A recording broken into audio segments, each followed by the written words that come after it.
నేను చాలా కష్టపడిపోతున్నా, అసలు టైం కూడా ఉండట్లేదని చాలా మంది బిల్డప్ ఇస్తారు. కానీ నేను ఒక్కటి అడుగుతాను, నేను కరెక్ట్గా ఆన్సర్ చెప్పు.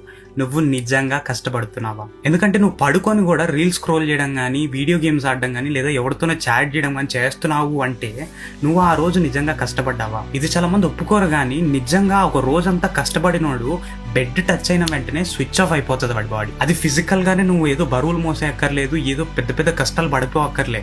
నువ్వు మెంటల్ గా స్ట్రెయిన్ అయినా సరే నీ బాడీ అలసిపోతుంది. ఫర్ ఎగ్జాంపుల్, ఒక స్టూడెంట్ రోజంతా కష్టపడి వాడు ఎగ్జామ్ కోసం చదివితే ఎవడో ఎక్కడో ఏదో ఫిజికల్ వర్క్ చేసినోడు ఎంత అలసిపోతాడో వీడు అంతే అలసిపోతాడు. ఎందుకంటే మెంటల్ స్ట్రెయిన్ పడుతుంది. ఇఫ్ ఇన్ కేస్ నువ్వు అలసిపోవట్లేదంటే ఇదర్ నీకు మెంటల్ స్ట్రెయిన్ పడలేదు, ఫిజికల్ స్ట్రెయిన్ పడలేదు, అసలు ఏ స్ట్రెయిన్ పడలేదు. అంటే ఇదర్ నీ గోల్ పెద్దది కాదు, లేదా నీ గోల్ పెద్దదైనా సరే నువ్వు కష్టపడట్లే. కానీ బిల్డప్ అయితే ఇస్తున్నావు నేను కష్టపడుతున్నాను. బయట వాళ్ళకి బిల్డప్ ఇవ్వడం గురించి మాట్లాడట్లేదు. నీకు నువ్వు అబద్ధం చెప్తున్నావు నేను కష్టపడిపోయానని చెప్పి. సో ఇప్పుడైనా దీంతో టాలీ చేసుకొని కష్టపడడం స్టార్ట్ చేయి. మనం ఇక్కడేం పర్మనెంట్ గా ఉండిపోము. మన గోల్ గురించి మనమే కష్టపడాలి. ఎవ్వడు వచ్చి మనకి ఇవ్వడు కూడా. ఈ రీల్ ని నీ ఫ్రెండ్స్ కూడా షేర్ చేయి. మేబీ వాళ్ళు కూడా ఇదే డెల్యూజన్ లో ఉండొచ్చు, కష్టపడిపోతున్నాను, నేను చాలా కష్టపడిపోతున్నాను, టైం కూడా ఉండట్లేదని. బట్ నిజంగా వాళ్ళు కష్టపడుతుండకపోవచ్చు. ఒకసారి రీటాలీ చేసుకోమని చెప్పి ఈ రీల్ షేర్ చేయి. అండ్ ఇలాంటి రీల్స్ మోర్ చూడాలనుకుంటే నా పేజ్ ని ఫాలో అయిపో. And I'll see you in another one.